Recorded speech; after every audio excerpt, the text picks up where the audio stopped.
সেটা হচ্ছে ভূপৃষ্ঠ থেকে গভীরতায় জি এর পরিবর্তন, গভীরতায়।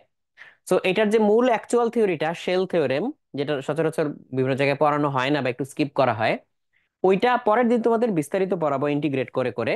বাট আজকে জাস্ট জিনিসটা শুনো, এবং ওইটা তোমাদের পরে অন্য অন্য চ্যাপ্টারেও কাজে লাগবে। সো ভূপৃষ্ঠ থেকে গভীরতায় জি এর পরিবর্তন, এইটার ট্রিকটা দেখো সবাই ভালো করে। এইচ গভীরতায় যদি আমরা যাই, তাহলে এটা হচ্ছে আমাদের প্ল্যানেট, এটা হচ্ছে প্ল্যানেটের রেডিয়াস এইচ, সরি রেডিয়াস আর, এটা আমাদের প্ল্যানেটের এন্টায়ার যে রেডিয়াস, সেই এন্টায়ার রেডিয়াস আর। এখন আমরা এখান থেকে এইচ গভীরতায় গেলাম, এই যে এতটুকু হচ্ছে আমাদের এইচ, আমরা এখান থেকে এইচ ব্যাক করলাম। তাহলে ব্যাক করলে এই এইচ পুরুত্ব নিয়ে আমি যদি একটা খোলক বা শেল আঁকি এইখানে, এই যে এইচ পুরুত্ব নিয়ে একটা খোলক বা একটা শেল আঁকলাম, ওই যে ওই জন্যই কিন্তু শেল থিওরেম।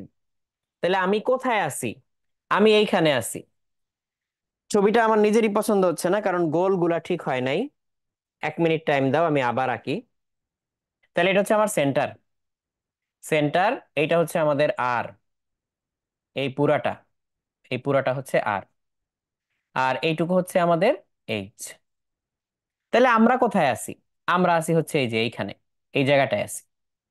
তাহলে এইখানে বলছে আমাকে জি এর মান বের করতে। তাইলে এইটাকে আমি এইভাবে ইন্টারপ্রিট করতে পারি কিনা দেখো।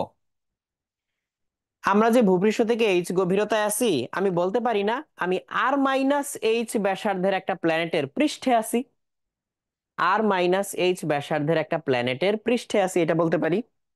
এবং এইচ পুরুত্বের একটা খোলক বা শেল এটার ভিতরে আছি, এটা বলা যায়। তাহলে হচ্ছে আমি এটাকে বললাম খোলক বা শেল, খোলক বা শেল। আর এইটা হচ্ছে, ভিতরেরটা হচ্ছে আর মাইনাস এইচ ব্যাসার্ধের প্ল্যানেট, ব্যাসার্ধের প্ল্যানেট। এখন মেইন মজার ব্যাপার দেখো, আমরা যেই জায়গায় আছি ওই জায়গায় একটা দাগ দিয়ে ফলকটাকে কেটে ফেললাম। আমরা যে জায়গায় আছি এখানে হচ্ছে আমাদের গভীরতার সাথে লম্বভাবে একটা দাগ দিয়ে আমরা খোলকটাকে কেটে ফেললাম। তাহলে খোলকটা এখন দুই ভাগে বিভক্ত। একটা পার্ট হচ্ছে এই যে এই পার্টটা খোলকের, আরেকটা পার্ট হচ্ছে এই যে এই পার্টটা, আমি এখানে হচ্ছে ডট ডট দিয়ে পূরণ করে দেই, খোলকের এই পার্টটা। কোন পার্টে মাটি বেশি আছে, ছোট পার্টে না বড় পার্টে? অবভিয়াসলি বড় পার্টে হচ্ছে মাটি বেশি আছে। খোলকের কথা চিন্তা করো, শুধু খোলক, খোলকের অবভিয়াসলি বড় পার্টে মাটি বেশি আছে, ছোট পার্টে মাটি আছে কম। কিন্তু আমরা যেখানে আছি সেইখান থেকে বড় পার্টের দূরত্বগুলা কিন্তু বেশি, ছোট পার্টের দূরত্বগুলা কম।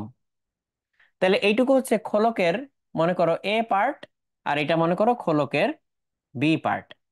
খোলকের এ পার্ট আমার কাছে কিন্তু ভর কম, খোলকের বি পার্ট আমার থেকে দূরে কিন্তু ভর বেশি।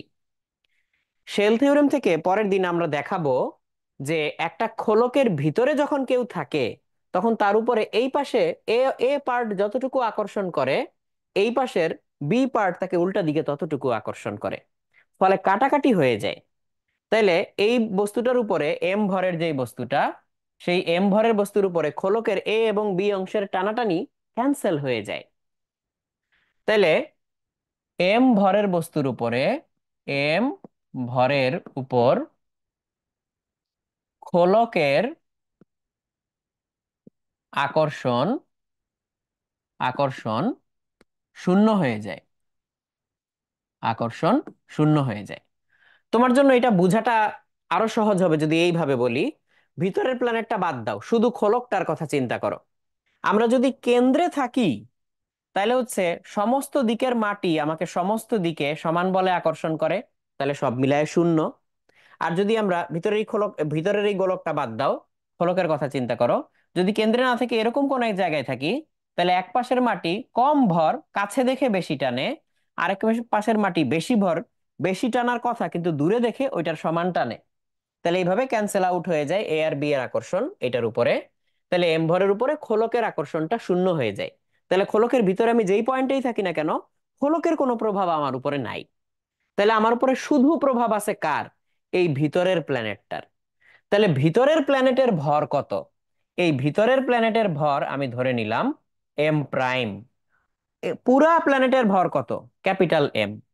তাহলে আমার বের করলেই চলবে ছোট প্ল্যানেটের পৃষ্ঠে অভিকর্ষজ ত্বরণ কত।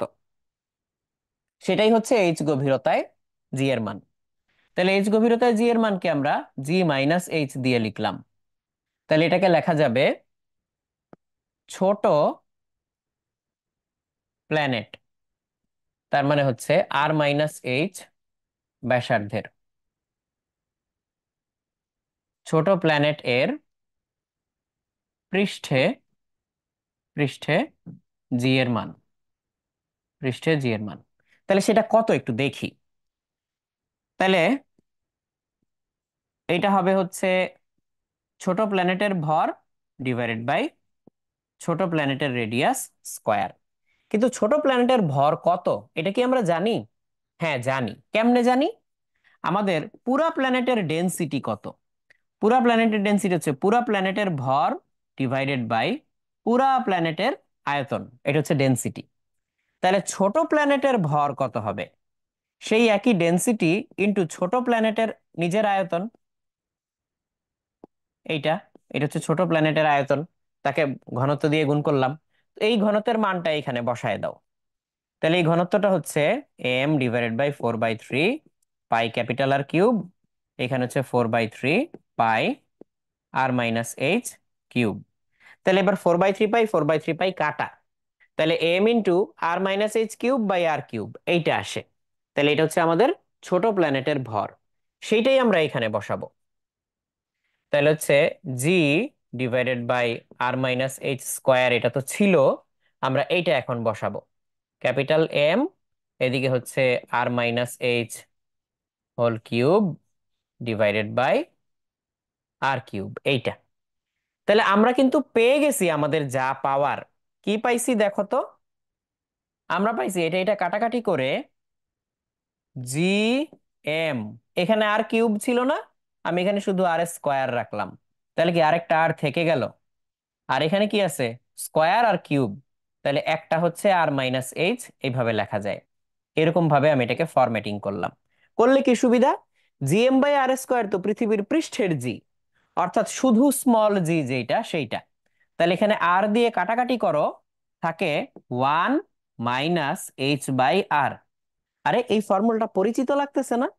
G × 1 - এইচ/আর। এই ফর্মুলা আমরা কোথায় দেখছি? এই ফর্মুলার কাছাকাছি একটা ফর্মুলা আমরা দেখছি হচ্ছে এখানে, এই যে G × 1 - 2h/r। খালি 2 এর পার্থক্য ছিল। এটা হচ্ছে এইচ উচ্চতায়, কখন? যখন এইচ এর ভ্যালু আর এর তুলনায় অনেক কম। কিন্তু এইখানে আর সেই অসুবিধা নাই। এখানে আমরা কি অ্যাপ্রক্সিমেশন করছি? না, অ্যাপ্রক্সিমেশন করি নাই। তার মানে এটা সঠিক ফর্মুলাই আসছে। সঠিক ফর্মুলাতেই এই লিনিয়ারিটিটা চলে আসছে, G × 1 - এইচ/আর এটা চলে আসছে। তাহলে এটা হচ্ছে আমাদের এইচ গভীরতায় ফর্মুলা। এটা কি? এইচ গভীরতায় ফর্মুলা, বুঝতে পারছো? তাহলে এইচ গভীরতায় ফর্মুলাটা সহজ, G × 1 - এইচ/আর। এইটা, এটা মনে রাখলেই হবে। তাহলে উচ্চতাটার সাথে মিলায়া মনে রাখতে পারবা G × 1 - এইচ/আর, যেখানে এই জি হচ্ছে পৃথিবীর পৃষ্ঠের জি এর মান। শেষ। তাহলে আমরা গভীরতায় কিন্তু পেয়ে গেছি। তো এবার আমরা আগাই। তাহলে পৃথিবীর কেন্দ্রে অভিকর্ষজ ত্বরণের মান শূন্য কেন? দুই ভাবে ব্যাখ্যা দিতে পারবা।